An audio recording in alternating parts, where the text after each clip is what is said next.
আসসালামু আলাইকুম। প্রিয় দর্শক, আমাদের অন্তর্বর্তীকালীন সরকারের প্রধান উপদেষ্টা ডক্টর মোহাম্মদ ইউনূস আজ তার যে ভেরিফাইড ফেসবুক পেজ, মানে chief adviser government of Bangladesh, এই শিরোনামে যে ফেসবুক পেজটা আছে, সেখানে উনি একটা পোস্ট দিয়েছেন এবং আমার কাছে মনে হয়েছে এটা খুবই একটা গুরুত্বপূর্ণ পোস্ট। প্রধান উপদেষ্টা নিজে জনগণের সঙ্গে তার মত বিনিময়ের জন্য যে ফেসবুক সোশ্যাল মিডিয়ার যে মাধ্যমটা বেছে নিয়েছেন, এটা আমার কাছে খুব ভালো লেগেছে এই কারণে উনি এটা অনেকদিন ধরেই করছেন। উনি এখানে একটা কমেন্ট করছেন, উনি একটা পোস্ট দিচ্ছেন, কিছু ইনফরমেশন দিচ্ছেন জনগণকে, এবং সঙ্গে সঙ্গে তার পেছনে জনগণও তো রিয়াকশন দিচ্ছে। এটা খুবই আমার কাছে মনে হয়েছে খুব ভালো জিনিস, এবং এটা যদি চলতে থাকে তাহলে আমার ভালো। আমি এটাকে মনে করবো যে মানুষের সঙ্গে, সরকারের সঙ্গে জনগণের একটা মানে মত বিনিময়ের একটা সুযোগ এখানে থাকে, এবং তাতে হয়তো প্রকৃত চিত্রটা চলে আসতে পারে যে আসলে কি হচ্ছে, সরকার কি করছে, অথবা সরকার কি করছে বলে দাবি করছে। এই সমস্ত নানা প্রসঙ্গ কিন্তু উঠে আসতে পারে। তো আমি আজকে যে পোস্টটা নিয়ে কথা বলতে চাই, সেই পোস্টটাতে উনি যে কাজটা করেছেন সেটা হলো, আমাদের এখানে এই দেশে গত এক বছরে, মানে এই ডিসেম্বর 2025 সালে, মানে উনি যে সময়টা পরিপূর্ণভাবে ছিলেন, এই সময়ে সংখ্যালঘু সংক্রান্ত যতগুলি ঘটনা ঘটেছে তার একটা ফিরিস্তি উনি দিয়েছেন, এবং এই লম্বা একটা পোস্ট দিয়েছেন। এবং লম্বা পোস্টের নিচে মূল যে বক্তব্যটা, ওনার যে মূল যে আপনার যে মেসেজটা, সেটা হচ্ছে গিয়ে এই সংখ্যালঘু সংশ্লিষ্ট অধিকাংশ ঘটনায় সাম্প্রদায়িক সহিংসতা নয়, এই হলো তার মূল মেসেজ। এই মেসেজটা জিতে যে তিনি যেটা করেছেন, তিনি পুলিশে নানা রকম নথি পর্যালোচনা করে একটা পরিসংখ্যান দিয়েছেন, এবং সেই পরিসংখ্যান উনি বলেছেন যে 2025 সালে এ ধরনের সংখ্যালঘু সংশ্লিষ্ট 645টি ঘটনার তথ্য পাওয়া গেছে, এবং সেই 645টি কি কি আছে না আছে তিনি সেগুলি উল্লেখ করেছেন। এবং উল্লেখ করতে যে উনি যে ব্রেকআপটা দিয়েছেন, উনি ব্রেকআপে বলেছেন যে সাম্প্রদায়িক উপাদান রয়েছে এমন ঘটনা হচ্ছে মাত্র 71টি, মানে 645টির মধ্যে সাম্প্রদায়িক উপাদান রয়েছে এমন ঘটনা 71টি, এবং এই 71টির মধ্যে 38টি ঘটনা হলো মন্দির ভাঙচুর, মন্দিরে চুরি ঘটেছে একটা, হত্যাকাণ্ড হয়েছে একটা, মন্দিরে অগ্নি সংযোগ হয়েছে 8টা, অন্যান্য 23টা। এই অন্যান্যের মধ্যে রয়েছে প্রতিমা ভাঙার হুমকি, ফেসবুকে পোস্ট, উপাসনালয়ের আঙিনায় ক্ষতি ইত্যাদি, এরকম 23টা ঘটনা। এবং এগুলোর মধ্যে পুলিশ 50টাতে মামলা দায়ের করেছে, 50 জনকে গ্রেপ্তার করেছে, এবং অন্যান্য 21টাতে অন্যান্য ব্যবস্থা নিয়েছে। এই হলো ওনার ব্যাখ্যা। এবং এর বাইরে যে ঘটনাগুলি আছে, সেরকম ঘটনার সংখ্যা হচ্ছে 574। এর বাইরে মানে কি, মানে সংখ্যালঘু সম্প্রদায় সংশ্লিষ্ট ঘটনা, মানে কোনো একজন হিন্দু ব্যক্তিকে ধমক দেওয়া হয়েছে, হিন্দু ব্যক্তিকে মারা হয়েছে, এরকম ঘটনার কথা পুলিশের হিসাবে উনি উল্লেখ করেছেন, সেরকম আছে হলো 574টা। এবং তার মধ্যে কি কি আছে, প্রতিবেশী বিরোধ 51টা, জমি সংক্রান্ত বিরোধ 23টা, চুরি 106টা, পূর্ব শত্রুতা 26, অস্বাভাবিক মৃত্যু 172। অস্বাভাবিক মৃত্যু 172 মানে এটা কি ভাই? অস্বাভাবিক মৃত্যু জিনিসটা কি বোঝার চেষ্টা করেন। এই অস্বাভাবিক মৃত্যু হচ্ছে 172টা, এরা সবাই সংখ্যালঘু, এবং এটা ওনার বিবেচনায় সাম্প্রদায়িক সহিংসতা নয়। ধর্ষণ 58টা, এটাও সাম্প্রদায়িক সহিংসতা নয় ওনার বিবেচনায়। অন্যান্য হলো 138টা। এই হলো ওনার হিসাব। এবং উনি যে সাম্প্রদায়িক যেটা বলেছেন, মানে মন্দির এবং মন্দির সংক্রান্ত যে ঘটনাগুলি ঘটেছে, কেবল এগুলোই ওনার দৃষ্টিতে সাম্প্রদায়িক ঘটনা। মানে এই ব্যাখ্যা শুনলে না, মানে আমি মানে কি বলবো, পৃথিবীর যে কোনো লোক এই ব্যাখ্যা শুনলে পরে তার ভিমরি খাবে। যে মন্দিরে আক্রমণ না হলে, মন্দির সংশ্লিষ্ট ঘটনা না হলে, সেটাকে উনি সাম্প্রদায়িক ঘটনা বলছেন না। একটা হিন্দুকে আপনি মেরে আগুন দিয়ে জ্বালিয়ে দিবেন, এটা সাম্প্রদায়িক ঘটনা নয়। এটা কি ভাই? একটা মুসলমানকে পোড়াতে পারতো? একটা মুসলমানকে মেরে আগুন দিয়ে পোড়ানো সম্ভব? হিন্দু বলেই সম্ভব। এটা ওনার কাছে সাম্প্রদায়িক ঘটনা মনে হয় না। তো উনি সাম্প্রদায়িক ঘটনার ডেফিনিশনই তো বুঝেন না। ভদ্রলোক আবার শান্তিতে নোবেল টোবেল পেয়ে গেছেন, বেশি কিছু বলা যাবে না। ওনাকে যারা এই তথ্যগুলি দিয়েছেন তাদেরকে আমি জিজ্ঞাসা করতে চাই, আপনার সাম্প্রদায়িকতার অর্থ বুঝেন ভাই? অর্থ বুঝেন? মানে অস্বাভাবিক মৃত্যু হচ্ছে হিন্দুদের, স্বাভাবিক মৃত্যুতে কোনো সমস্যা না, অস্বাভাবিক মৃত্যু হচ্ছে, এটা সাম্প্রদায়িকতা না। তারপরে আপনার হত্যাকাণ্ড হচ্ছে, সাম্প্রদায়িকতা না, এটা কিছু হলো। আপনি একজন লোককে জমি সংক্রান্ত বিরোধে একটা হিন্দু পরিবারকে বাড়ি থেকে উচ্ছেদ করলেন, এটা সাম্প্রদায়িকতা না? তার জমি দখল করলেন, এটাও সাম্প্রদায়িকতা না? ওই লোকটা যদি হিন্দু না হতো তাহলে পারতেন এটা করতে? যাই হোক, আমি আর বেশি কিছু বলতে চাই না। উনি মুরব্বী মানুষ, বয়স্ক মানুষ, তাই ওনাকে আর এত বেশি কিছু বলতে চাই না। আমি কেবল এই ওনার যে পোস্টটা আছে, এই পোস্টের নিচে যে কমেন্টগুলো আছে, অনেকগুলো কমেন্ট ওখানে পড়েছে, এবং সেই কমেন্টের কথা শুনলে আপনারা অবাক হয়ে যাবেন। 466টা কমেন্ট পড়েছে যখন আমি দেখছি, মানে ওনার এই পোস্ট দেওয়ার 5 ঘন্টার মাথায় 466, এবং 49টা শেয়ার হয়েছে, এবং 2300 আপনার বিভিন্ন রকম রিয়াকশন দেখা গেছে। কেউ হাহা দিয়েছেন, কেউ লাভ দিয়েছেন, কেউ লাইক দিয়েছেন, এগুলো দিয়েছেন। ওটার আমি আর মানে আপনার বিস্তারিত বিশ্লেষণে যাচ্ছি না। আমি কেবল ওনার এখানে যে কমেন্টগুলো পড়েছে, আমি সেখান থেকে কিছু কমেন্ট আপনাদেরকে আমি পড়ে শোনাতে চাই। সেগুলো শুনলে আপনি বুঝতে পারবেন মানুষ ওনার এই পোস্টটাকে কীভাবে নিয়েছেন। এবং আমি যেগুলো পড়ছি সেগুলি সবই যে হিন্দুদের তা না, 2-1টা মুসলমানেরও আছে, বাট হিন্দুদেরই বেশি। হৃদয় রায় নামে একজন লোক লিখেছেন, একজন নোবেল জয়ী সরকারে থাকার পরও কেন 38 মন্দিরে ভাঙচুর হবে। আবার রাজীব সরকার লিখেছেন, মন্দির ভাঙছে কাশেম, মামলা হয়েছে আবুল নামের আওয়ামী লীগ নেতার নামে। কাশেম পুনরায় আরেকটা মন্দির ভাঙার প্ল্যান করছে আরেক আওয়ামী লীগ নেতার নামে মামলা দিবে বলে। বিষয়টা দাঁড়ালো কি? বিদ্যুৎ মণ্ডল লিখেছেন, একটাও বিচার হবে না, কারণ রাষ্ট্র নীরব ভূমিকা নিয়েছে। সংখ্যালঘুরা কিছু বললেই রাষ্ট্রদ্রোহী হয়ে যায়, ভারতে দালাল হয়ে যায়, ও রয়ের এজেন্ট হয়ে যায়। অথচ 1200 টন ইলিশ রপ্তানি হয় এখন। মোহাম্মদ নাজমুল হাসান লিখেছেন, 1600-র বেশি মব ভায়োলেন্স হয়েছে, একটারও বিচার হয়নি, মামলাও হয়নি। কাকু শুধু ফেসবুকে লম্বা লম্বা পোস্ট দেয়। সোহাগ দাস লিখেছেন, সংখ্যালঘুদের মধ্যে যদি একজনও বিচার পেয়ে থাকে জানাবেন। উনি কিন্তু চ্যালেঞ্জ করলেন, একজনও সংখ্যালঘুকে বিচার পেয়েছে তার উপর ঘটে যাওয়া অত্যাচারে। সুরঞ্জিত বাবু সেন লিখেছেন, এতদিন পরে কেন এমন বাক্য বলতে হলো, কোনো কিছু আছে নাকি পর্দার আড়ালে।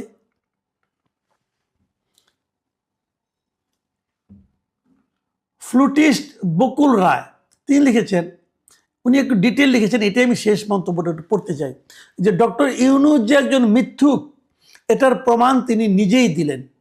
2025 সালে 645টি ঘটনার মধ্যে শুধু 71টি ঘটনায় সাম্প্রদায়িক উপাদান পাওয়া গেছে বলেছেন ডাক্তার ইউনূস।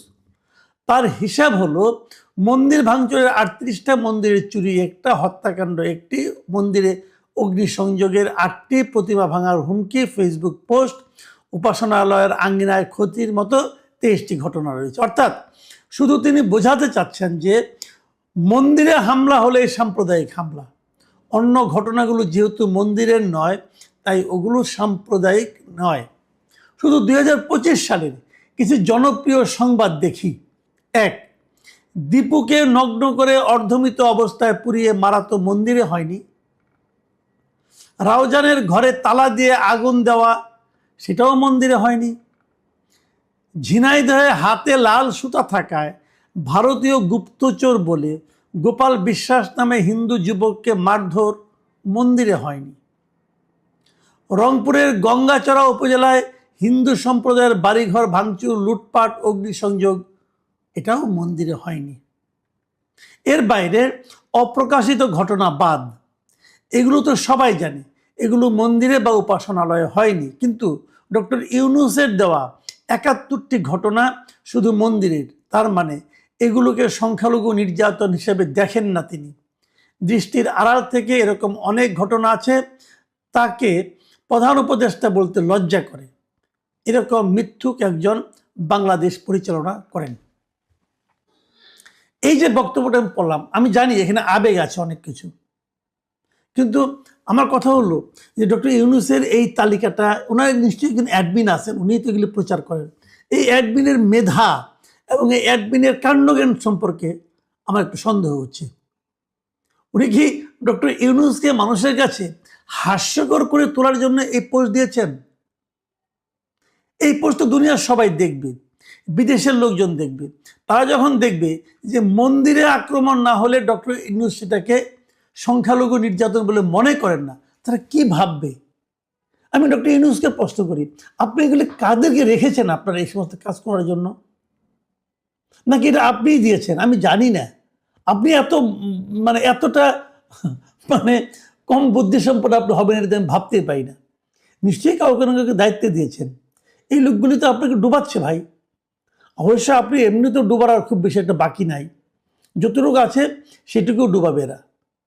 একটু সতর্ক হন। আপনার নামে যা কিছু প্রচারিত হয় সেগুলোর সম্পর্কে একটু সতর্ক হওয়া দরকার, কারণ যা কিছুই প্রচারিত হচ্ছে আপনার ভেরিফাইড অ্যাকাউন্টে দায় দায়িত্ব কিন্তু আলটিমেটলি আপনাকেই নিতে হবে, এবং গালি সেটা আপনাকেই শুনতে হবে। প্রিয় দর্শক, আমরা দেশে কোনো ধরনের সাম্প্রদায়িক সংঘাত চাই না, আমরা সংঘাতই চাই না। আর সংখ্যালঘুর উপর আক্রমণ সেটা তো আরও চাই না। একটা দেশ কতটা সভ্য সেটা আসলে নির্ভর করে সেই দেশে সংখ্যালঘুরা কতটা নিরাপদে থাকতে পারেন তার উপর।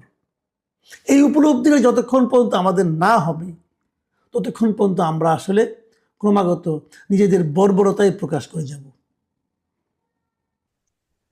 যারা প্রশ্ন আপনি খেয়াল করেছেন যে নির্বাচন যতই ঘনিয়ে আসছে, আমার যেন কেন মনে হচ্ছে যে আমাদের বিভিন্ন পলিটিক্যাল পার্টি এবং বিভিন্ন রকম ক্যান্ডিডেট যারা আছেন তাদের মধ্যে এক ধরনের অসহিষ্ণুতা যেন প্রকাশিত হচ্ছে।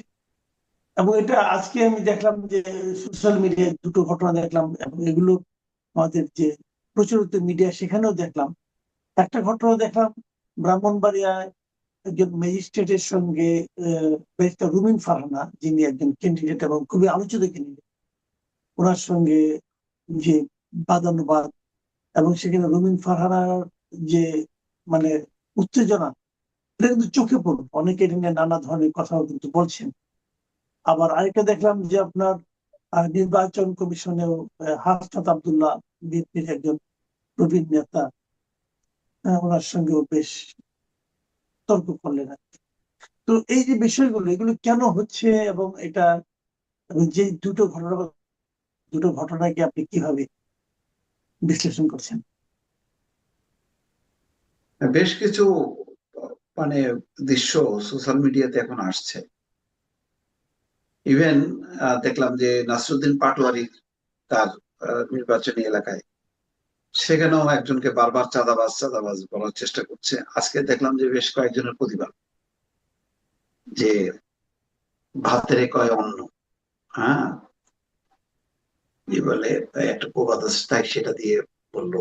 তারপরে এই যে বৃদ্ধ বললো যে মানে দোয়া দোয়া দিয়ে কাজ কি হবে, পাস তো তুমি করতে পারবে না, এভাবে বলছে। তো যাই হোক, সেখানে মানে এই যে চাঁদাবাজ বলার বলতে বলতে একভাবে রেজিস্ট্যান্স একটা গড়ে ওঠা সেই অঞ্চলে, এবং প্রতিক্রিয়া পাবলিক রিয়াকশনটা খারাপ দেখা যাচ্ছে।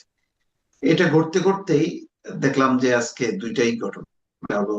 ওই ব্রাহ্মণবাড়িয়ায় রুমিন ফারহানা ম্যাজিস্ট্রেট সম্ভবত তার বোধহয় কোনো জরিমানা করছে আচরণবিধি লঙ্ঘনের জন্য, সেই জন্য তার একজন সমর্থক। হ্যাঁ হ্যাঁ, তো সেখানে সে বলছে যে বুড়া আঙুল দেখানো, তারপরে বলছে যে আমি মানে বললে এখান থেকে মানে মানে বের হওয়া যাবে না, এক ধরনের হুমকি আর কি। তো তারপরে আবার নির্বাচন কমিশনে হাসনাত আব্দুল্লাহ অভিযোগ করছে, আব্দুল আল মিন্টু নাকি কোন আইনজীবীকে বলছে ব্লাডি, মানে সিভিলিয়ান নাকি বলছে, তার ধরে আবার আসিফ মাহমুদ সজীব ভুইয়া প্রেস কনফারেন্স করে এখানে বলতেছে যে আমরা ব্লাডি ফরেনার না। এখন আসনাত আব্দুল্লাহ সেই ক্ষোভ প্রকাশ করছে, সেখানেও সে এই কথা বলছে। আসিফ মাহমুদ সজীব ভুইয়া ফর্মালি এটা বলছে। এত ছোটখাটো বিষয় নিয়ে এত উত্তেজিত হওয়া কেন আমি বুঝলাম না। অসহিষ্ণু হওয়ার কোনো কারণ তো নাই, এবং ঘটনাগুলো খুব বড় না, কিন্তু ছোট ছোট ঘটনা খুব স্ফুলিঙ্গের আকারে ছড়ায় যাচ্ছে। কি কারণে এরকম পরিস্থিতি হচ্ছে এতে বোঝা যায় এক ধরনের অস্থিরতা বিরাজ করছে। মানে যার যার অবস্থান থেকে ব্যক্তিগতভাবে তারা নিচ্ছে রাজনৈতিক ভাবে এটাকে দেখা, সেইটা মানে মনে হচ্ছে না বিবেচনায় নেওয়া হচ্ছে। ব্যক্তিগত স্বার্থটা এখানে যুক্ত, ক্ষমতায় না থাকতে পারার একটা যন্ত্রণা, সেগুলো হয়তো প্রকাশ পাচ্ছে নানাভাবে। আবার নির্বাচনটা হয়েই যাচ্ছে, নির্বাচনের পরে কি হবে, মানে এখন যে সুযোগ সুবিধাগুলো সেটা থাকবে কিনা, এগুলো নিয়ে বোধহয় অস্থিরতা। তো যাই হোক, এটা আহ মানে এটা যদি চলতে থাকে তাহলে পরিবেশটা নষ্ট হবে। এমনিতে নানাভাবে আমরা নানা স্লোগান শুনি, যে সমস্ত স্লোগান আমরা প্রত্যাশা করি না রাজপথে। তো সেগুলি শোনার পর আমার কাছে টোটাল মনে হয় যে আমরা কি নতুন রাজনীতি, নতুন বন্দোবস্ত, কি সব টার্ম ইউজ করে বুঝিও না। আমি বারবার মাসুদ কামাল আপনাকে বলছি যে এইগুলি কি ন্যারেটিভ তৈরি করা, নতুন বন্দোবস্ত, এসব শব্দের সাথে তো পরিচিত না। এখন আমাদের বয়স হওয়ার কারণে এগুলি নতুন কিছু মানে মানে মানে কি বলে অ্যাকসেপ্ট করতে বা ধারণ করতে কষ্ট হয়, উচ্চারণটাও হয়তো ঠিক মতো হয় না। তো যাই হোক, তো নতুন কি দেখতেছি, আমি তো সেই পুরোনোটাই দেখতেছি। পুরোনো তো এইভাবেই তো চলতো, তাহলে নতুন কি পাচ্ছি, পেতে যাচ্ছি। নতুনের কোনো কিছু আমি সন্ধান পাচ্ছি না। নতুন যেটা দেখতেছি আরো খারাপ ভাবে দেখতেছি। আগে বড়রা বড়রা যুদ্ধ করতে, এখন ছোটরাও যুদ্ধ করতেছে বড়দের সাথে। বড়রা ছোটরা এক হয়ে গেছে।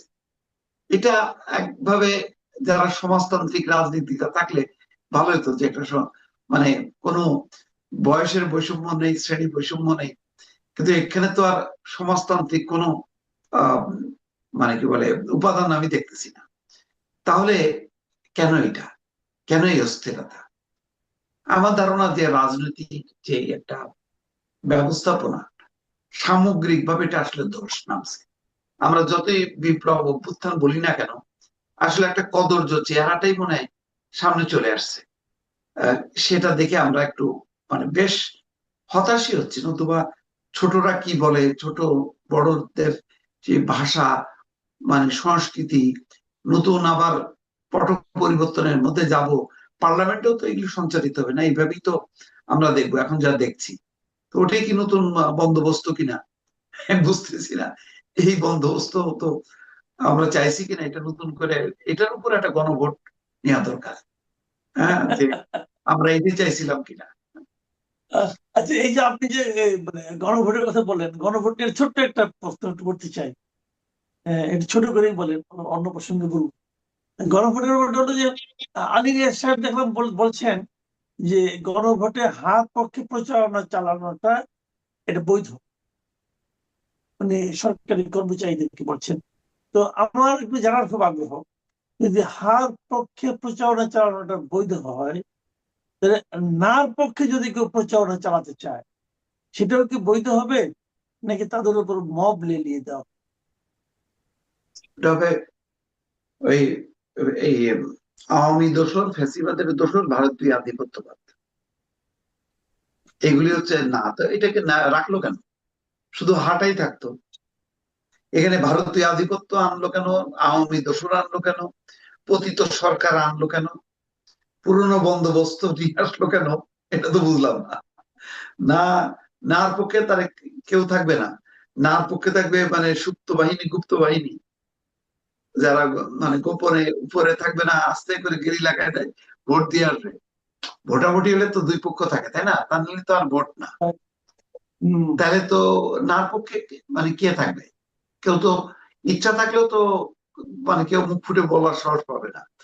কারণ সরকারও তো এখানে নিরপেক্ষ না। সরকার বলবে, হ্যাঁ তুমি নার পক্ষে গেছো কেন, তুমি তো এই জন্য তুমি ধরাই গেছো। সরকারের অবস্থান তো হায়ের পক্ষে। সে তো আর আইনগত প্রোটেকশনও আমাকে দিতে পারবে না, কারণ সে তো হ্যাঁ পক্ষে অবস্থান নিয়েছে। এরকম অদ্ভুত নির্বাচন, একটা গণভোট দিয়ে শেষ পর্যন্ত এই একই রকম প্রতিফলন ঘটে কিনা, যে সরকারই ঠিক করে দেবে যে যে তরুণরা দাঁড়াইছে ভোটে, অনেকেই নির্বাচিত হবে। কিভাবে নির্বাচিত হবে ভোট না দিলে? ডক্টর মোহাম্মদ ইউনূস তো বললেন সেদিন, তরুণরা দল তাহলে করেছে। এটাই তাহলে ডক্টর ইউনূসের সেই মানে ইতিহাসের শ্রেষ্ঠ নির্বাচন।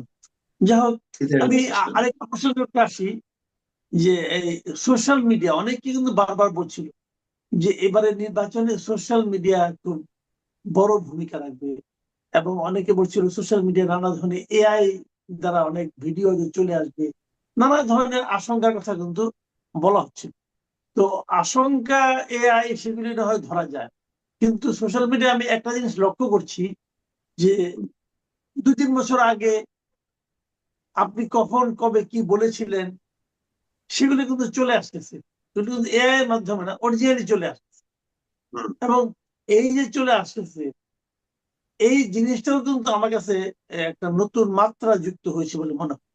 কারণ আমি আমি যে যে প্রসঙ্গে বললাম, আমি দেখলাম কালকেই দেখলাম একটা ভিডিও দেখলাম, যে জামাতের একজন প্রার্থী, সম্ভবত তার নাম আমির হামজা সম্ভবত, ওনার একটা ভিডিও উনি তারেক রহমানের ছোট ভাই প্রয়াত যে আপনার যে কোকো আরাফাত রহমান কোকো, তাকে নাম বিকৃত করে একটা মানে কথা বলেছিলেন, সেটা দেখলাম চলে আসছে।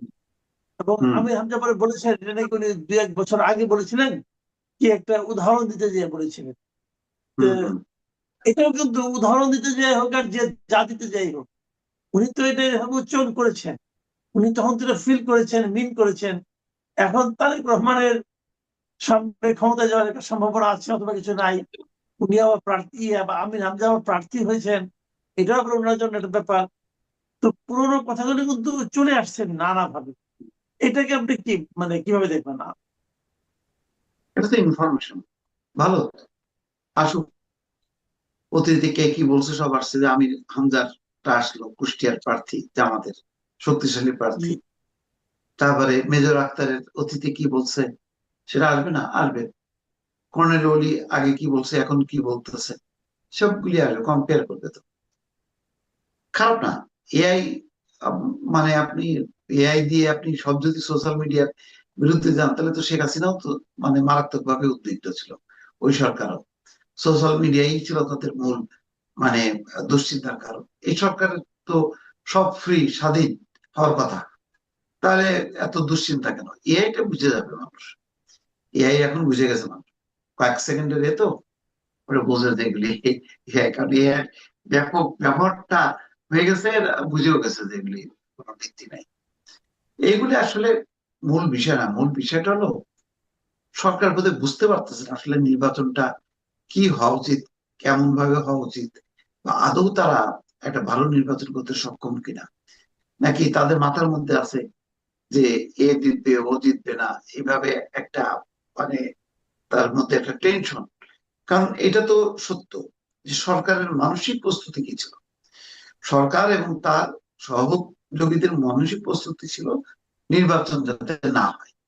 এখন পরিস্থিতি ঠেলে দিছে, যে আপনার মনে আছে 1-11-এর সময় কিন্তু তারা রাজনৈতিক দল টল করে একটা লম্বা পথ পাড়ি দিতে চেয়েছিল। পরে যখন বিদেশিরা ঠেলা দিছে, তখন তড়িঘড়ি করে তারা নির্বাচনটা করছে।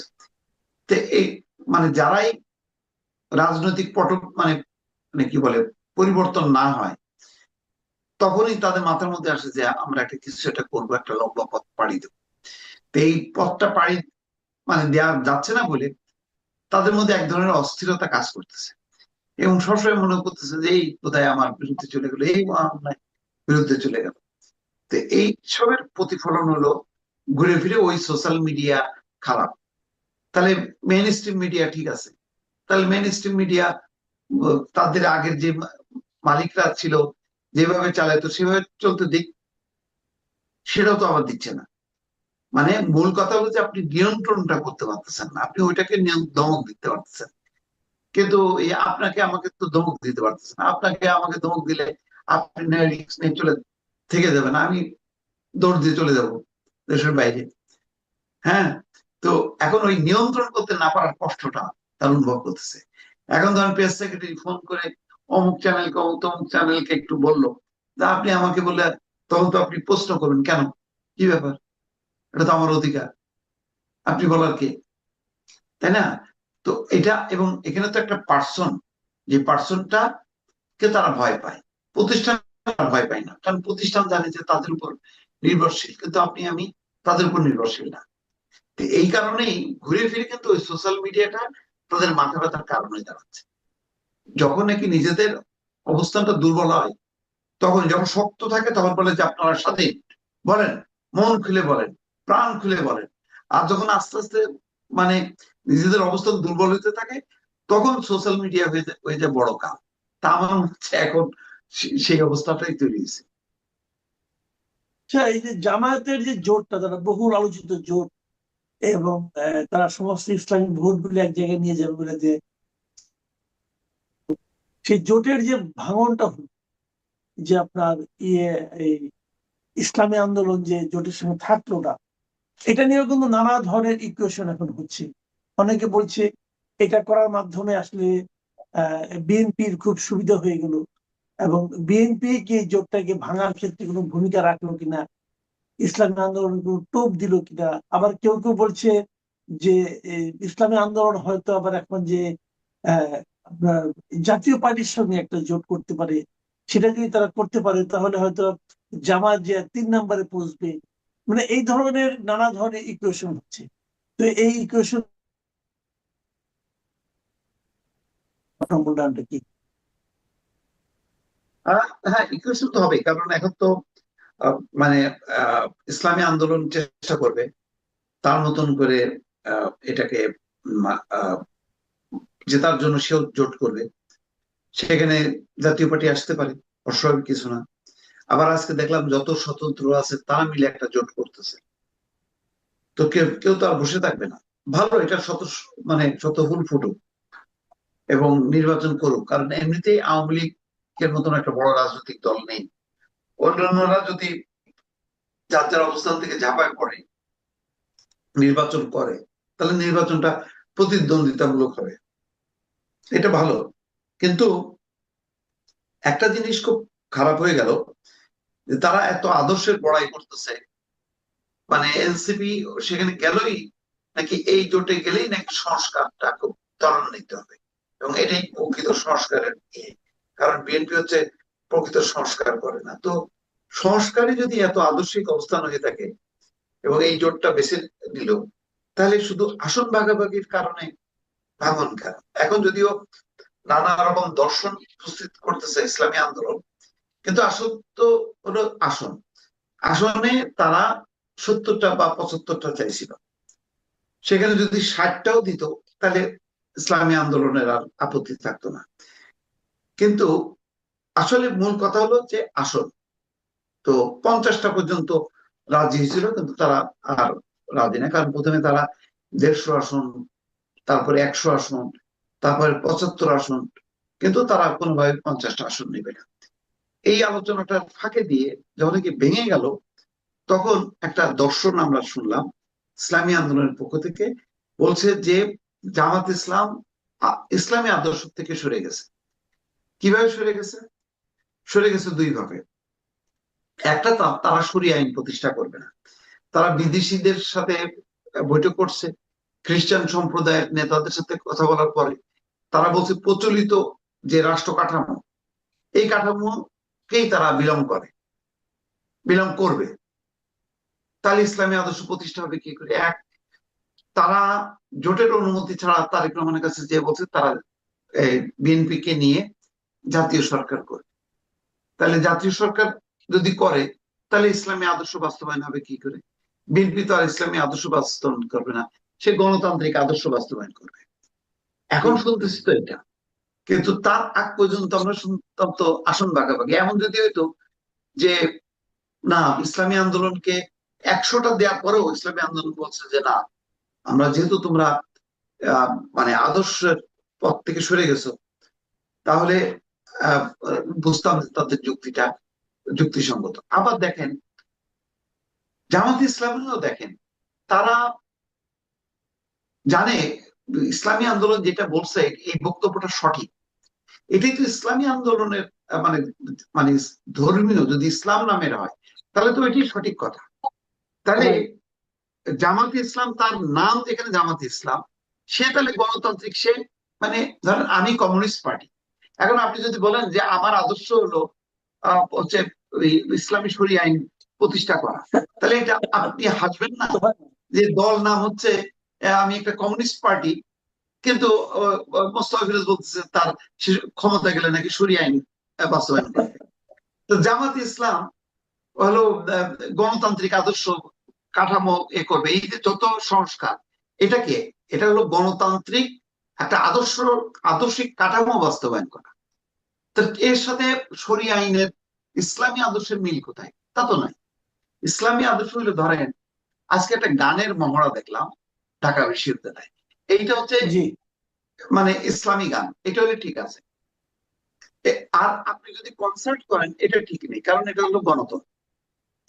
তাহলে right. গণতন্ত্রে আপনি ইসলামী গানও চলবে, আবার সাধারণ গানও চলবে, কিন্তু অন্য গানকে বলবেন আপনি ইসলাম বিরোধী, আর এই গানটাকে বলবেন ইসলামী। তাহলে তো মানে হইলো না তো। হুম, গণতন্ত্র তো ওইটা, গণতন্ত্র তো মানে আপনি যেটা বলতেছেন আপনার তো ইসলামী, আপনার তো এই লাইনটাই ঠিক আছে, তো সেই অর্থে ঠিক আছে। তাহলে জামাত ইসলামও কিন্তু তার আদর্শিক অবস্থানে থাকছে না। আর এরা আদর্শিক অবস্থানের কথা বলতেছে, কিন্তু আসলে হচ্ছে সুবিধাটা।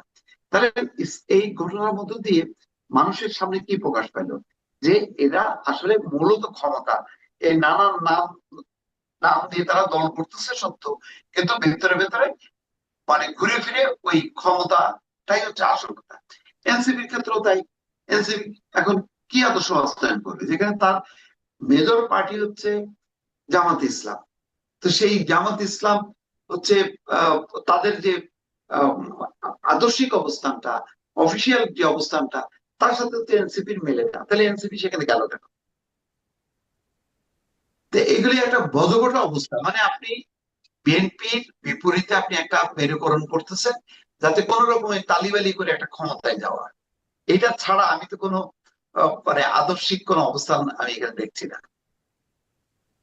আচ্ছা, এখন আমি যে আলোচনাটা বলে এই আলোচনাটা আমাদের শেষ করতে চাই, সেটা হলো আজকে আপনি জানেন যে দেশে একটা বিভিন্ন মিডিয়া ব্যক্তিত্বদের নিয়ে একটা আলোচনা অনুষ্ঠান হয়েছে, এবং সেখানে বিভিন্ন পত্রিকার সম্পাদকরা গিয়েছেন, তারা মিডিয়ার ভবিষ্যৎ নিয়ে কথা বলেছেন। অনেকে মিডিয়ার কর্মীদেরকে ঐক্যবদ্ধ থাকার জন্য মতিউর রহমানের মতো ব্যক্তি আহ্বান জানিয়েছেন। অনেক কিছু হয়েছে। এর মধ্যে আপনি দেখলাম গতকালকেই তো দেখলাম যে আপনি একটা কন্টেন্ট করেছেন আনিস আলমগীরকে নিয়ে, যে আনিস আলমগীরকে কোন মামলায় প্রথম ঢোকানো হলো, তারপরে এখন আবার তাকে আরেক মামলায় দেওয়া হচ্ছে, দুদকের মামলায় দেওয়া হচ্ছে। তো এগুলি যে কেন কোনটা দেওয়া হয় সেটার সম্পর্কে আপনি একটা ইঙ্গিত দিয়েছেন। আমার কথা হলো যে এই যে আজকে মিডিয়াতে এত বড় বড় বিখ্যাত ব্যক্তিরা যে আলোচনা করলেন, আনিস আলমগীরকে যে ধরে নেওয়া যাওয়া হয়েছে, এটা তো বোঝাই যায় যে এখানে টোটালি জিনিসটা একটা মানে একটা লোক দেখানো, তাকে একটু সাহসটা করতে হবে, কাজে এইভাবে নিয়ে ঢুকিয়ে রাখলাম, তাকে জামিন দেওয়া হবে না, আটকে রাখলাম। তো এই দুটোকে আপনি কিভাবে মানে মিলাবেন, যে আসলে মিডিয়া আমাদের দেশে কিরকম আছে এবং তারা কতটা নিরাপদ আছে, নাকি কতটা মিডিয়া কর্মীরা কতটা এতিমের মতো আছে? কি মনে হয় আপনার কাছে? মিডিয়ার এই আয়োজনটা বড় অসময়ে হয়েছে। মানে এই আয়োজনটা তারা আঘাত খেয়ে তারা মানে এখন বুঝতে পারছে, কিন্তু এই বোঝাটা তাদের আরো আগে যদি তারা করতে পারতো, আহ মানে গত 15 বছরে, তাহলে আরো ভালো হতো।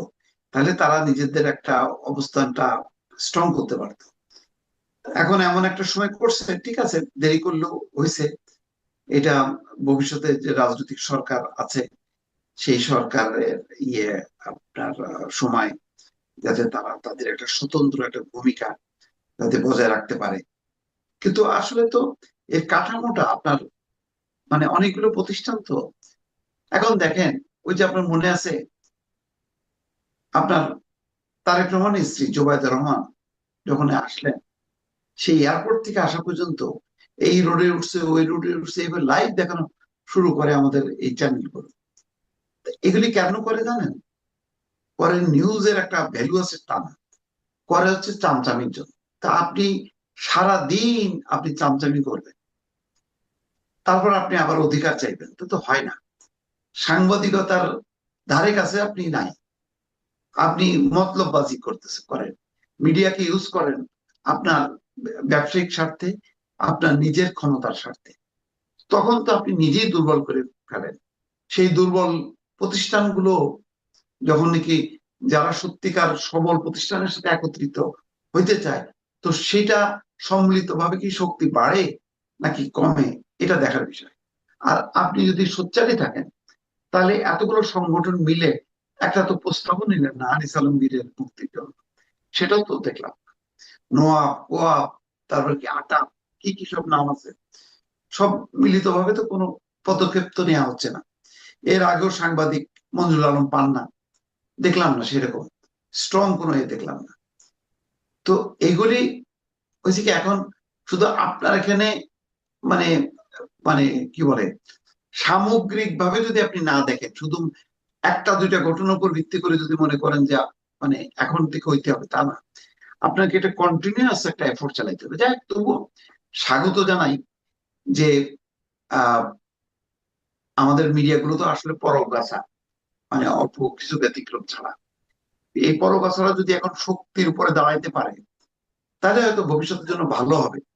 কিন্তু আমার সন্দেহ হয় যে তারা নিজের থেকে কতটা স্বাধীন হইতে চায়। সন্দেহ হয় রাজনৈতিক সরকার আসলে তারা এই ধারাবাহিকতাটা বজায় রাখতে পারবে। জনাব মুস্তফা ফিরোজ, প্রিয় দর্শক, আপনারা শুনলেন মুস্তফা ফিরোজের ব্যাখ্যা, মুস্তফা ফিরোজের বিশ্লেষণ। আশা করি আপনাদের ভালো লেগেছে। আগামীতে আমরা আবার আজকের আলোচনায় আমাদের সঙ্গে আমন্ত্রিত অতিথি হিসেবে আছেন সিনিয়র সাংবাদিক জনাব মাহবুব কামাল। জনাব মাহবুব কামাল, আপনাকে আমাদের অনুষ্ঠানে স্বাগত জানাচ্ছি। মাহবুব ভাই, একটা জিনিস আপনি নিশ্চয়ই খেয়াল করেছেন যে নির্বাচন একদম ঘনিয়ে এসেছে। এই নির্বাচনের সময়টা যত কাছাকাছি আসছে, এখন তো 1 মাসেরও কম সময় আছে, আমাদের সরকার যেন সরকার প্রধান, সরকারের উপদেষ্টারা, ওনারা যেন ধীরে ধীরে খোলস ছেড়ে বের হয়ে আসছেন। ওনারা যেন বোঝাতে চাইছেন যে ওনারা আসলে কী চান। ওনারা কেবল একটা নির্বাচনই চান না, এই নির্বাচনে কারা জয়ী হবে অথবা এই নির্বাচনে ভোটাররা কোন পক্ষে ভোট দেবে, সেই ব্যাপারেও যেন কিছুটা নিজেদের আকাঙ্ক্ষার কথা প্রকাশ করতে চাচ্ছেন। আমরা ডক্টর ইউনূসের একটা বক্তব্য গতকাল উনি দিয়েছিলেন উচ্চশিক্ষা বিষয়ক একটা অনুষ্ঠানে। সেখানে উনি কতগুলো কথা বলেছেন, যে কথাগুলো আমার কাছে মনে হয়েছে যে খুবই মানে আলোচনা করা যেতে পারে। উনি তো আমাদের একটা কথা বলেছেন যে এই যে স্টুডেন্ট আপরাইজিং যেটা, সেটাকে উনি বলেছেন এটা নাকি খুবই সুচিন্তিতভাবে হয়েছে, মানে কোনো হঠাৎ করে হয়নি, তারা এটা একটা প্ল্যান্ড ছিল, এই শব্দটা উচ্চারণ করেছেন, সেভাবে নাকি হয়েছে। এবং উনি আরও বলেছেন যে স্টুডেন্টরা যে রাজনৈতিক দল করছেন এটা অত্যন্ত একটা ভালো উদ্যোগ, এবং উনি আশা করছেন যে এটা নির্বাচনেও খুব ভালো করবে। এমনকি এদের মাঝখান থেকে যিনি নির্বাচিত হবেন তিনি এমনকি শিক্ষামন্ত্রী পর্যন্ত হতে পারেন। তার মানে উনি তো ওনার সরকারের অবস্থানটা অথবা ব্যক্তি হিসেবে ডক্টর ইউনূসের অবস্থানটা উনি ক্লিয়ার করে দিচ্ছেন। একটা অন্তর্বর্তীকালীন সরকারের প্রধান যিনি একটা নির্বাচনের আয়োজন করেছেন, এবং যে নির্বাচনে অনেকগুলো দল, অনেকগুলো পথ, অনেকগুলো মত অংশ নিচ্ছে জনগণের সমর্থন পাওয়ার জন্য, সেই ক্ষেত্রে নির্বাচন আয়োজনকারী যে মানে সরকার, তারা কি এরকমভাবে একটা পক্ষের দিকে যেতে পারে কিনা, যাওয়া উচিত কিনা? আপনি ডক্টর ইউনূসের এই বক্তব্য, ডক্টর ইউনূসের পরিকল্পনা, ডক্টর ইউনূসের কর্মকাণ্ড গত কয়েক মাসে আপনি এটাকে কীভাবে বিশ্লেষণ করছেন? আচ্ছা, ডক্টর ইউনূসের বক্তব্যের 2টা পার্ট। একটা পার্ট আগে বলি, সেটা হচ্ছে একটা জেনারেশনকে ডিজেনারেট করে অধঃপতনের দিকে নিয়ে গিয়ে, মানে লেখাপড়া তো আর নাই এখন, উনি যে এই যে নতুন করে আবার স্বপ্ন দেখাইলেন যে ওনারা জিতবেন এবং শিক্ষামন্ত্রী হবেন, এতে কিন্তু আমি কোনো অবাক হইনি ইন দি সেন্স যে স্বপ্ন দেখানোটা ওনার কিন্তু অরিজিন, এটা তার মূল। এবং আল কোরআনের একটা কথা আমার খুবই ভালো লাগে যে প্রতিটি বস্তুই তার মূলের দিকে প্রত্যাবৃত হয়, এবং ডক্টর ইউনূস মাঝে মাঝেই তার মূলের দিকে প্রত্যাবর্তন করছেন। সেটা কি? স্বপ্ন দেখানো। এবং আমি একটা টক শোতে বলেছিলাম যে doctor Yunus has perfected the mechanism how to romanticise, মানুষকে কীভাবে রোমাঞ্চিত করতে হয়, এই টেকনোলজিটা উনি, এটার মধ্যে একটা পারফেকশন আনছেন উনি। এবং আমার ধারণা উনি যে নোবেল পাইছেন, নোবেল কমিটিকে উনি এমনভাবে রোমান্টিসাইজ করছেন, এমনভাবে স্বপ্ন দেখিয়েছেন, সেই কারণে উনি নোবেল পাইছেন। এবং এই যে দেখেন কত স্বপ্নই না উনি দেখাইলেন। হ্যাঁ, এই প্রসঙ্গে আমি যুব সমাজকে একটা টিপস দিতে চাই, সেটা হচ্ছে যারা প্রেম করতে চান তারা ডক্টর ইউনূসের কাছ থেকে একটু শিক্ষা নিয়েন। How to romanticize girls, how to show them dream, false dream হোক, ড্রিম। এবং আপনি বলতে পারেন যে দেখো তোমাকে নিয়ে আমি এমন ঘর বাঁধব যে পৃথিবীর তাবৎ দম্পতি হিংসা করবে। আপনি এমনও বলতে পারেন যে তুমি এমন আকর্ষণীয় হয়ে উঠবে যে সারা পৃথিবী তোমাকে পেতে চাইবে, কিন্তু আমি ছাড়া কেউ পাবে না। এবং সারা পৃথিবীর মানুষ তোমাকে লক্ষ্য করি, all roads will lead to you, তুমি এমন আকর্ষণীয় হবে, আমি তোমাকে এটা বানাবো, আমি তোমাকে এরকম আকর্ষণীয় বানাবো। আপনি এভাবে বলে প্রেমে ফেলতে পারেন অনেককেই। হ্যাঁ, এই যে স্বপ্ন, হ্যাঁ, কোনো বেসিস আছে আপনি বলেন? হ্যাঁ, বলতেছেন যে পৃথিবী আমাদের এখানে আসবে, আমরা কোথাও যাব না। কি হইল? 18 লাখ টাকা দিয়ে বন্ড দিয়ে আমেরিকা যেতে হবে। অস্ট্রেলিয়া এবং আর কয়েকটা দেশ বাংলাদেশকে ঝুঁকিপূর্ণ চিহ্নিত করে তাদের ভিসা রেস্ট্রিক্টেড করে ফেলছে। এখন ছাত্রছাত্রীরা অস্ট্রেলিয়ার ভিসা পাচ্ছে না। এই তো করছেন আপনি, কিন্তু বলছেন কি? এই আপনি বলতেছেন যে জুলাই সনদ স্বাক্ষরের মধ্য দিয়ে একটা বর্বর সমাজ সভ্য সমাজে পরিণত হচ্ছে। তা জুলাই সনদে স্বাক্ষরের পর কি যা দেখছি সব সভ্যতার চিহ্ন, নাকি সব বর্বরতা? এইসবের মানে কি? আমরা মানে আর ইউ অল স্টুপিডস? হ্যাঁ, all the people are not stupid, some people are stupids. হ্যাঁ, এইগুলি আমরা আমাদের সাথে এরকম করতেছেন। যাই হোক, এবার দেখেন আজকে আমি একটা পোস্ট দিছি, গত বছরের এপ্রিলে বলা হয়েছিল যে 1,80,000 রোহিঙ্গাকে ফেরত নেওয়ার প্রক্রিয়া শুরু করছে মায়ানমার। কতদিন হয়েছে? উল্টা কি দেখতেছে? মায়ানমার সীমান্তে নানা রকম ঝামেলা। তো এইসব কথা না বললে কি হয় না? হ্যাঁ, উনি না স্বপ্ন দেখানো ছাড়া ওনার আর কোনো যোগ্যতা নাই, আমি যা দেখতেছি আর তার কোনো যোগ্যতা, কারণ একটা কথার মানে জাদু করার নেই। হ্যাঁ, এবার সেকেন্ড পার্টে আসি। দেখেন, বিএনপি কিন্তু প্রথম থেকেই বলে আসতেছিল যে এই সরকার নিরপেক্ষ না। এখন অবশ্য এগুলো কমাই দিছে, আমি জানি এটা এখন হয়তো ওই মনে করে কি, আমি মাঝে মাঝে বলি যে বিএনপি কি মনে করে যে যদি এই সরকারকে আঘাত করে কথা বলি, তাহলে যদি এই সরকার মন খারাপ করে, এবং মন খারাপ করে যদি বলে না আমি তাহলে নির্বাচন দিব না, এই ভয়ে বিএনপি সবসময় মানে আতঙ্কিত। হ্যাঁ, ওদেরই হলো যে কোনো রকমে ডক্টর ইউনূসকে গুড হিউমারে রেখে একটা নির্বাচন হলেই তো ক্ষমতায়। হ্যাঁ, রাইট। এই যে মানে মানসিকতা। এবং আমি বলি, এখন যদি বিএনপিকে বলা হয় যে আপনারা 151টা সিট পাবেন, বাকি 149টা জামাত পাবে, রাজি হয়ে যাবে। মানে তারেক রহমানের প্রধানমন্ত্রী হওয়া দরকার ইন এনি ওয়ে। তো যাই হোক, এখন ওনারা প্রথম থেকেই বলতেছিলেন যে এই সরকার নিরপেক্ষ না, এবং মাঝখানে বন্ধ করে। দেখেন এগুলি কিন্তু এখন দেখেন ওই যে বলে না যে ধর্মের ঢোল বাতাসে নড়ে। হ্যাঁ, আপনি আলটিমেটলি কিন্তু আপনি এক্সপোজড হবেন। আপনি প্রিটেনশন বেশি দিন রাখা যায় না, আপনি মানে ভান করে বেশি দিন আপনি থাকতে পারবেন, আপনাকে অরিজিনে যেতেই হবে। এখন প্রকৃত চেহারাটা বেরিয়ে যাবে। হ্যাঁ, তো এখন হচ্ছে যে এখন ইট ইজ ক্লিয়ার যে, এবং দেখেন উনি কতগুলি জিনিস করছেন না, এগুলি উনি নিউ ইয়র্কে গিয়ে প্রথমে ওই মাহফুজ আলমকে পরিচয় করে দিলেন মাস্টার মাইন্ড হিসাবে। এখন দেখেন এত বড় একটা আন্দোলন যেখানে সব স্টেক হোল্ডার, এখানে বিএনপি থেকে শুরু সবাই ছিল, হ্যাঁ, উনি একজন লোককে মাস্টার মাইন্ড হিসেবে পরিচয় করে দিলেন। উনি না আসলে মুহূর্তের অনুপ্রেরণায় কথা বলেন, he lives in the moment. ওই মুহূর্তে তার কাছে মনে হয়েছে এটা একটা ক্যাচি কথা, এটা একটা বললে একটা স্টান্ট হবে, বাস বলে দিলেন। এটার কনসিকুয়েন্স যে কী হবে, এটার ফল যে কী হবে, উনি কখনো কনসিকুয়েন্স ভাবেন না। হ্যাঁ, উনি একটা বলে দিলেন আর কি, এটা যেটা মানুষ মানে চটকদার একটা কথা বলে দেন আর কি। তো এখন দেখেন বলতেছেন যে আচ্ছা, আমি আরেকটা কথা একটু আপনাকে জানি একটু, তারপর আমরা সবগুলো পয়েন্টে আমরা আসবো আশা করছি। সেটা হলো যে নির্বাচনের পাশাপাশি আমাদের জাতির জন্য একটা প্রথমবারের মতো একটা উপহার এসেছে যে একই সঙ্গে নির্বাচনও হবে, গণভোটও হবে। গণভোটে 4টা প্রশ্ন থাকবে, একটা প্যাকেজের মতো বানানো হয়েছে, হ্যাঁ অথবা না দিতে হবে। এই প্যাকেজের যথার্থতা, এই প্যাকেজের যৌক্তিকতা নিয়ে নানা রকম প্রশ্ন আছে, সেই প্রশ্নে আমি যাচ্ছি না। কিন্তু আমার প্রশ্ন হলো, নির্বাচনটা যারা আয়োজন করছে সেই সরকারকে এই গণভোটে কি ভোট দিতে হবে, হ্যাঁ অথবা না, এটার জন্য জনগণকে প্রভাবিত করতে পারে। যদি না পারে অথবা পারে আমি জানি না, আপনি বলবো। আমি একটা উদাহরণ দিয়ে বলি খেলে আপনাকে। ব্যাংকগুলোকে বাংলাদেশ ব্যাংকের পক্ষ থেকে একটা ইনস্ট্রাকশন দেওয়া হয়েছে সবগুলো ব্যাংকে, তাদের সবগুলো ব্রাঞ্চে প্ল্যাকার্ড রাখতে হবে যে হ্যাঁ ভোট দিন, গণভোটে হ্যাঁ ভোট দিন।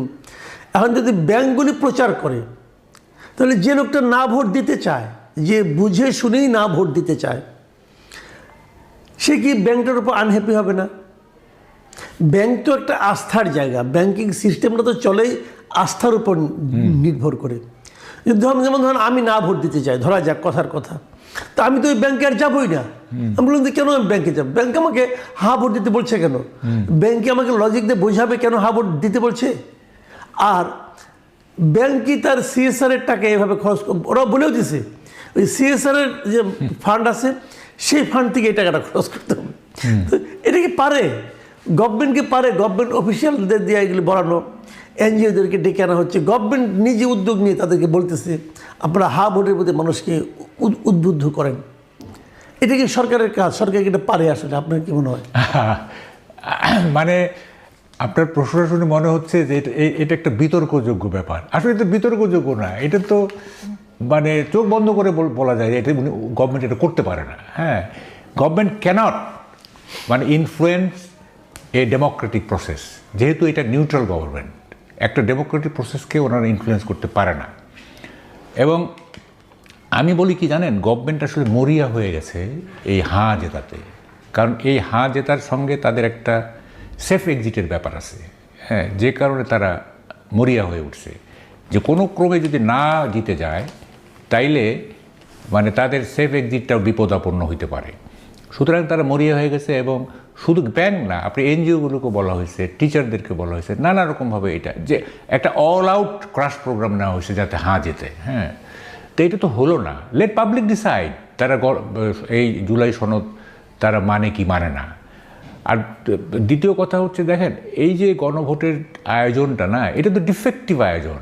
আমি একটা শোতে বলছি যে 4টা প্রশ্ন না দিয়ে ভাই শুধু এইটুক রাখেন যে ডক্টর আলী রিয়াজ যেভাবে দেশকে ভাবেন আপনারা সেভাবে ভাবেন কি না, হ্যাঁ অথবা না। ঠিক আছে, আপনি এই যে 4টা গ্রামের মানুষও তো ভাই ম্যাকিয়াভেলি না, গ্রামের মানুষও তো অ্যারিস্টটল না, তাই না? তো ওরা এই 4টা বিষয় পড়ে তারপরে বুঝে কনসিভ করে তারপরে ভোট দিবে, এটা আপনারা ভাবলেন কিভাবে?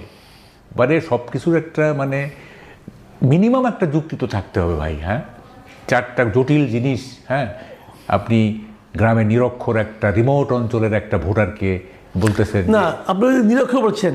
আমাদের সরকারের যে হিসাব, সরকারি হিসাবে বলা হয়েছে এদেশের সাক্ষরতার হার হলো 72%। মানে 72% লোক লিখতে পারে, এরা কিন্তু নাম স্বাক্ষরটা করতে পারে, আর কিছু না। তো এর মধ্যে অনেক আছে যারা নাকি পড়তে পারে না।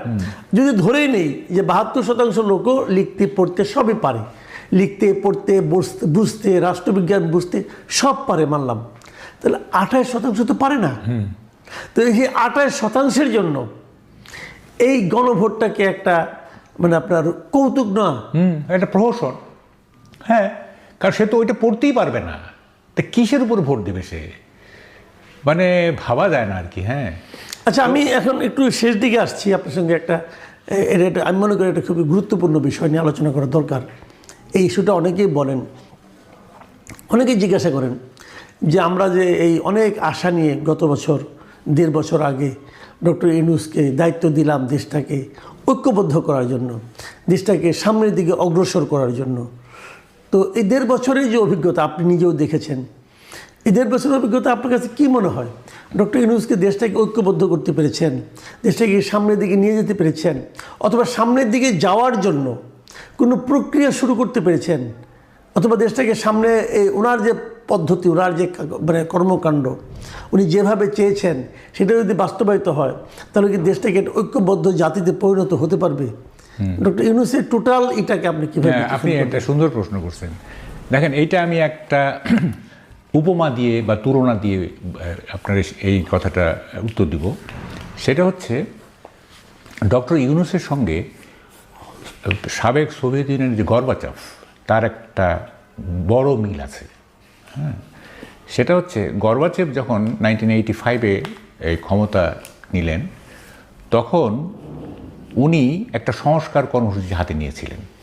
সেটা হচ্ছে, একটা হচ্ছে গ্লাসনস্ট আর একটা হচ্ছে পেরেস্ত্রয়কা। গ্লাসনস্ট মানে হচ্ছে ওপেননেস, এটা একটা ডেমোক্রেটাইজেশন, গণতন্ত্রায়ন। যেহেতু এতদিন সোশ্যালিস্ট সিস্টেম ছিল, হ্যাঁ, সোশ্যালিস্ট সিস্টেমে তো আপনার মানে ওই বুর্জোয়া গণতন্ত্র যেটা নাই, এটা ওখানে হচ্ছে ডেমোক্রেটিক সেন্ট্রালিজম। যাই হোক, উনি গণতন্ত্রায়নের একটা সংস্কার কর্মসূচি নিলেন। আর একটা হচ্ছে পেরেস্ত্রয়কা। পেরেস্ত্রয়কা মানে রিস্ট্রাকচার, অর্থাৎ রাশিয়াকে পুনর্গঠন করবেন। এই সংস্কার কর্মসূচি নিলেন এবং এটা আলটিমেট রেজাল্ট কী দাঁড়াইল? একটা বিশাল biggest country in the world, সেটা 15টা ভাগে ভাগ হয়ে গেল, 15টা অঙ্গরাজ্যে ভাগ হয়ে গেল। এই যে দেখেন, এই যে ইউক্রেন, এটা পার্ট অফ সোভিয়েত ইউনিয়ন। হ্যাঁ, দেখেন, এই যে এইসব করলো এবং সোভিয়েত ইউনিয়ন ভেঙে গেল। এবং তাতে কি হইল? তাতে মানে আমেরিকা একটা ইউনিপোলার কান্ট্রি হিসাবে এস্টাবলিশড হয়ে গেল। আগে তো সোভিয়েত ইউনিয়ন যখন ছিল একটা বড় মানে বাইপোলার থেকে একটা টোটালি ইউনিপোলার হয়ে গেল। সোভিয়েত ইউনিয়নের দুর্বলতা বুঝে গেল পৃথিবী। হ্যাঁ, এবং আমেরিকা তো এটা উৎসাহিত হইল।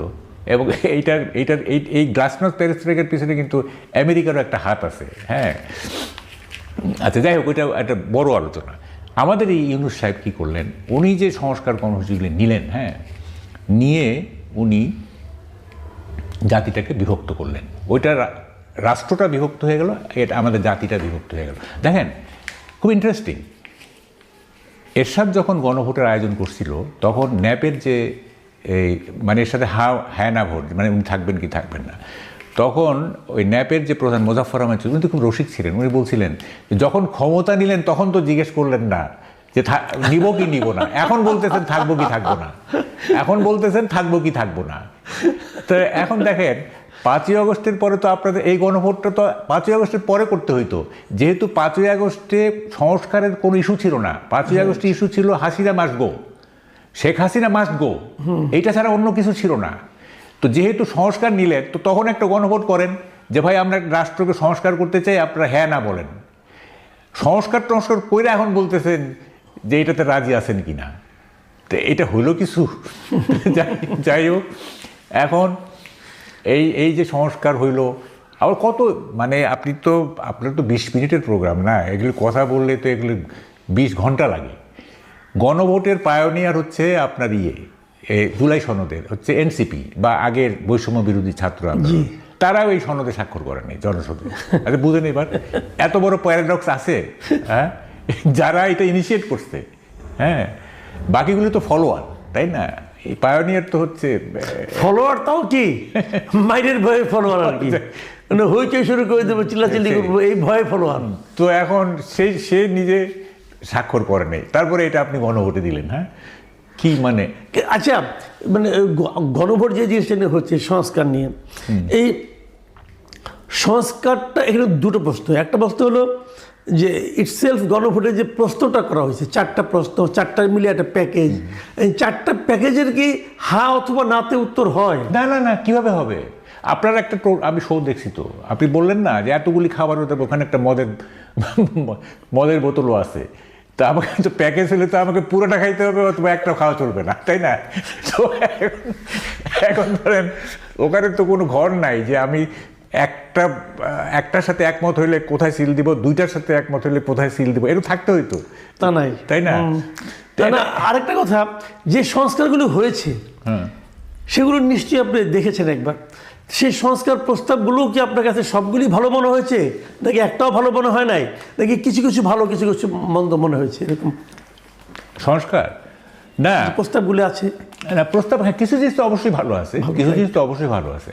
আমরা তো শুনেন, আমরা তো মানে আদা জল খেয়ে গভর্নমেন্টের বিরোধিতা করতে চাই না, তাই না? আমরা সবসময় চাই যে সরকারের আমরা প্রশংসা করব, হ্যাঁ, কিন্তু আমাকে তো সুযোগ দিতে হবে প্রশংসা করার, তাই না? সুযোগ তো পাচ্ছি না। এখন দেখেন, আমি দেখছি এই 16 মাসের অ্যাচিভমেন্টগুলি কি, দেখেন কয়েকটা অ্যাচিভমেন্ট আছে, এগুলো স্বীকার করবো আমরা।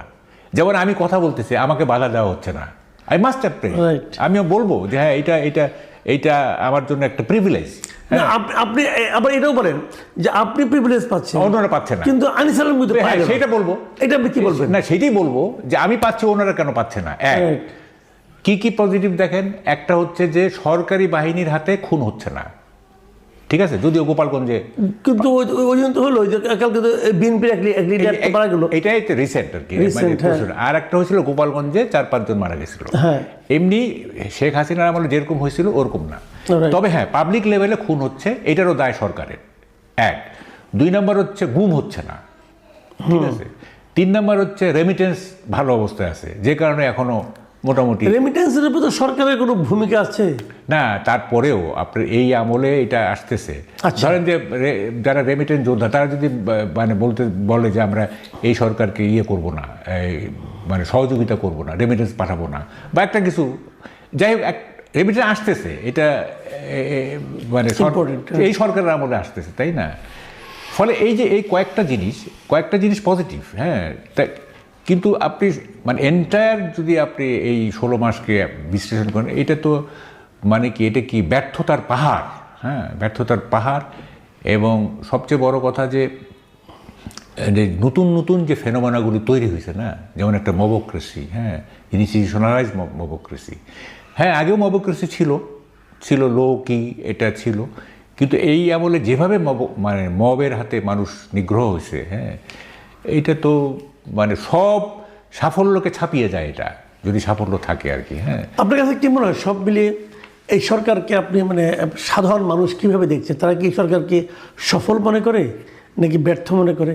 শুনেন, এই সার্টিফিকেট দেওয়ার আমি কেউ না, আপনি নিজেকে আমি বলছি, শুনেন, আমি সার্টিফিকেট দেওয়ার এই না, আমি একটা, এইভাবে বলি, আমি একটা শিক্ষিত ক্রিমিনাল, ঠিক আছে। আমি কিছু লেখাপড়া করছি, কিছু জিনিস বুঝি, এবং ওই লেখাপড়াটাকে আমার কাজে ব্যবহার করি। আমি ক্রিমিনাল। একটা রিক্সাওয়ালার কাছে যান, একটা খেটে খাওয়া মানুষের কাছে যান, তারা কি বলতেছে দেখেন, তাদের জীবন কিভাবে চলতেছে, হ্যাঁ, তারা কিভাবে জীবন পার করে, তাদের কাছে যান, দেখেন তারা কি বলে। আমার মন্তব্য দিয়ে আপনি কি করবেন?